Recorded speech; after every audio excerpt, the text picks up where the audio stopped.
గాని మా ముఖ్యమంత్రి గారు గాని మా మంత్రులు గాని ఏదైతే వాస్తవానికి ప్రజలకు ఉపయోగపడే అంశాలు ఏమన్నా ఉంటే ఎక్కడన్నా మేము తప్పులు చేసినా ఆ వాస్తవాలు మా దృష్టికి తీసుకొని వస్తే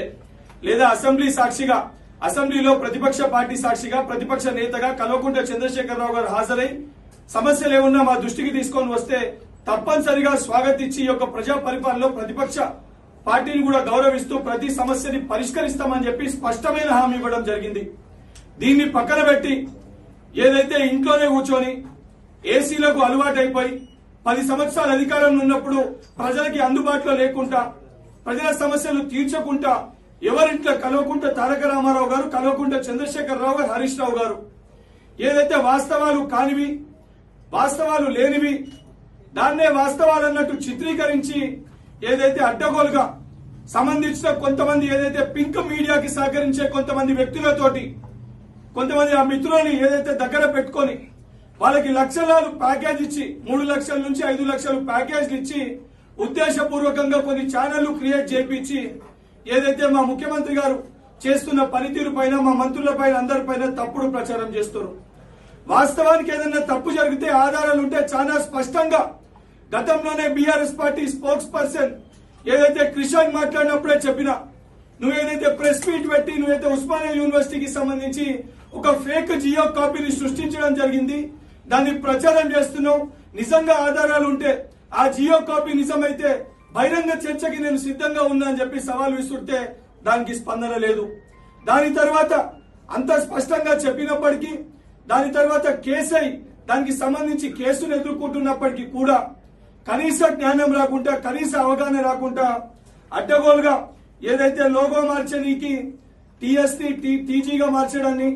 తెలంగాణ తల్లి ఏదైతే ఆ విగ్రహాన్ని చేంజ్ చేయడానికి అదేవిధంగా లోగో మార్పు కోసము ఏదైతే వేల కోట్ల రూపాయలు కాంగ్రెస్ పార్టీ వృధా చేస్తుందని చెప్పి ఒక తప్పుడు కాపీ ఏదైతే వాస్తవం కాదో కనీసం ఆ పేపర్ పైన తెలంగాణకి సంబంధించిన రాష్ట్ర ఎంబ్లం గాని లేదా అఫీషియల్ గా ఏ సిగ్నేచర్ గాని ఎటువంటి లేని కాపీని దీన్ని క్రియేట్ చేసి ఇదొక అఫీషియల్ కాపీ అని ఆ విధంగా ఏదైతే సంబంధించి బీఆర్ఎస్ పార్టీ అఫీషియల్ హ్యాండిల్స్ లో ఒకటే ఒక లక్ష్యం ముఖ్యమంత్రి గారిని ఏదైతే సంబంధించి బ్యాడ్ చేసి చూపియాలని చెప్పాలి. ముఖ్యమంత్రి గారి పైన చెప్పడానికి వీళ్ళ దగ్గర ఆధారాలు లేకపోతే ముఖ్యమంత్రి గారు పరిపాలించే విధానము చాలా స్పష్టంగా ప్రజలకు ఏదైతే వారు అందుబాటులో ఉంటున్నారు కాబట్టి వాటి వేటిపైన మాట్లాడడానికి వీళ్ళకి ఎవిడెన్స్ లేకపోవడంతో ఇటువంటి తప్పుడు జియో కాపీలని తప్పుడు ఏదైతే ఆ పేపర్లని క్రియేట్ చేసి బీఆర్ఎస్ పార్టీ అఫీషియల్ హ్యాండిల్స్ తో దీన్ని పబ్లిష్ చేసి తెలంగాణ ప్రజలకి తప్పుడు సమాచారాన్ని చిత్రీకరించి చూపించే ప్రయత్నము బీఆర్ఎస్ పార్టీ దానికి సంబంధించిన వాళ్ళ యొక్క స్పోక్స్ పర్సన్స్ వాళ్ళకి సానుకూలంగా ఏదైతే పనిచేయడానికి కొంతమంది వ్యక్తులు ఎవరైతే యూట్యూబ్ ఛానళ్లు సోషల్ మీడియా ఛానళ్లు పెట్టుకుర్రో కొంతమంది గతంలో విలేకరులు లెక్క పనిచేసిన వ్యక్తులు చాలా స్పష్టంగా వాళ్ళు ఇచ్చే 3 లక్షల 5 లక్షల ప్యాకేజ్ కి ఏదైతే తప్పుడు ప్రచారాన్ని సోషల్ మీడియా మాధ్యమాల్లో ప్రచారం చేస్తారు. దానికి సంబంధించి నిన్ననే మా ఎన్ఎస్వై సోదరులతో అసలు ఒక దానిపైన అఫీషియల్ గా ఎఫ్ఐఆర్ కూడా రిజిస్టర్ చేయడం జరిగింది. అసలు నిజంగా బీఆర్ఎస్ పార్టీకి కల్వకుంట్ల చంద్రశేఖరరావుకి కల్వకుంట్ల తారక రామారావు గారికి హరీష్ రావు గారికి సూటిగా నేను సవాల్ విసురుతున్నా. ఏదైతే మీ బీఆర్ఎస్ పార్టీ అఫీషియల్ హ్యాండిల్లో ఏదైతే మీరు ప్రచారం చేసిర్రో ఏదైతే సంబంధించి 4,639 కోట్లు ఖర్చు అవుతుందని మీరు ఏదైతే పేపర్ పెట్టిందో ఏ పేపర్ అయితే మీరు ప్రచారం చేసిండ్రో ఈ పేపర్ మీరు బహిరంగంగా చర్చకి రండి, దీన్ని ప్రూవ్ చేస్తే నేను సంబంధించి బహిరంగ క్షమాపణ చెప్పడానికి మేము సిద్ధంగా ఉన్నా. దీన్ని ప్రూవ్ చేయలేకపోతే ఏదైతే దీన్ని ప్రచారం చేసి మీ అఫీషియల్ హ్యాండిల్లో ఇది ఉంది కాబట్టి బీఆర్ఎస్ పార్టీ అధ్యక్షులుగా ఉన్న కల్వకుంట్ల చంద్రశేఖరరావు గారు కల్వకుంట్ల తారక రామారావు గారు మా ముఖ్యమంత్రి గారికి ముక్కు నేలకి రాసి తెలంగాణ ప్రజలకి మా ముఖ్యమంత్రి గారికి బహిరంగ క్షమాపణ చెప్పాలని చెప్పి డిమాండ్ చేస్తున్నా. నిజంగా మీరు ఏదైతే ప్రచారం చేస్తున్న ఏ వాస్తవం అన్నా కానివ్వండి ఏదన్నా ఎవిడెన్స్ తో సహా నిజంగా మీ దగ్గర ఆధారాలు ఉంటే మేము తప్పు చేస్తామని ఆధారాలు మీ దగ్గర ఉంటే అధికార పక్షంలో ఉన్న ఎమ్మెల్సీగా ఏదైతే సంబంధించి ఆధారాలతోటి నేను కూడా మీ వెంట డీజీపీ గారి దగ్గరకు వస్తా. నిజంగా తప్పు చేస్తే తప్పు చేసిన వ్యక్తులు ఎవరున్నా వాళ్ళని కఠినంగా శిక్షించడానికి మా ప్రభుత్వం సిద్ధంగా ఉంది, అది మా పార్టీ వ్యక్తులైనా సరే. కానీ తప్పుడు ప్రచారం చేసి ప్రతిపక్ష పార్టీలో ఉన్న మీరు వాస్తవాలు ప్రజలకి చెప్పాల్సిన బాధ్యత మీపై ఉంది. 10 సంవత్సరాలు మేము ప్రతిపక్షంలో ఉన్నప్పుడు,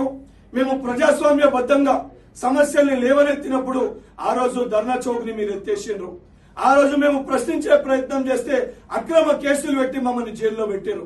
ఈ రోజు నిజంగా సమస్యలు ఉంటే ఈ ప్రజా పరిపాలనలో ఇందిరా పార్క్ దగ్గర మీకు ధర్నా చౌక్ ఉంది. ఏదైతే దానితో పాటు మీకు అధికారులు అందుబాటులో ఉంటారు. ప్రజా దర్బార్ ఉంది. ముఖ్యమంత్రి గారి ఇంటి దగ్గరికి నేరుగా వెళ్లిన వారు సంబంధించిన సమస్యలు తెలుసుకొని సంబంధించిన వ్యక్తులని లోపల పిలుచుకొని ఆ సమస్య ఏందని చెప్పి అప్పటికప్పుడు మన ముఖ్యమంత్రి గారు పరిష్కరిస్తారు. ఇవన్నింటినీ పక్కన పెట్టి మీరు కొట్లాటలు చేయకుండా ఏదైతే కేవలం గతంలో కేసీఆర్ గారు ఒక చిట్ చాట్ లో మాట్లాడుతూ మా మీడియా మిత్రులతోటి వారు ఒక చిట్ చాట్ లో కూడా చెప్పారు. ఏదైతే 30-40 సోషల్ మీడియా ఛానళ్లు పెట్టుకుంటే మనం అధికారంలో వచ్చేయచ్చు అని చెప్పి ఇదే కేసీఆర్ గారు గతంలో ఒక చిట్ చాట్ లో చాలా స్పష్టంగా చెప్పారు. ఆయన చెప్పిన విధంగా ఈ రోజు ప్రతిపక్ష పార్టీలో ఉన్న కల్వకుంట్ల చంద్రశేఖరరావు గారు బయటికి రాకుండా ప్రజల మధ్యలో అధికారంలో ఉన్నప్పుడు లేరు, అధికారం పోయినాక కూడా ప్రజలు మీకు బుద్ధి చెప్పినాక అసెంబ్లీలో పార్లమెంట్ లో అయితే పూర్తిగా మీ డిపాజిట్లు గల్లంతైనా కూడా కనీసం ఇప్పటికి కూడా బుద్ధి రాకుండా మీరు చెప్పిన విధంగా ఏ సుఖాలకైతే మీరు మరిగిర్రో అదే మీ ఇంట్లోకి మీరు అంకితమై ఆ ఏసీలలో కూర్చొని ఆ సోషల్ మీడియా ఛానల్లో తప్పుడు ప్రచారం చేస్తూ మీరేదైతే ఇవన్నింటినీ కూడా తప్పుడు ప్రచారాన్ని తెలంగాణ సమాజం దృష్టికి తీసుకెళ్లే ప్రయత్నం చేస్తున్నారు.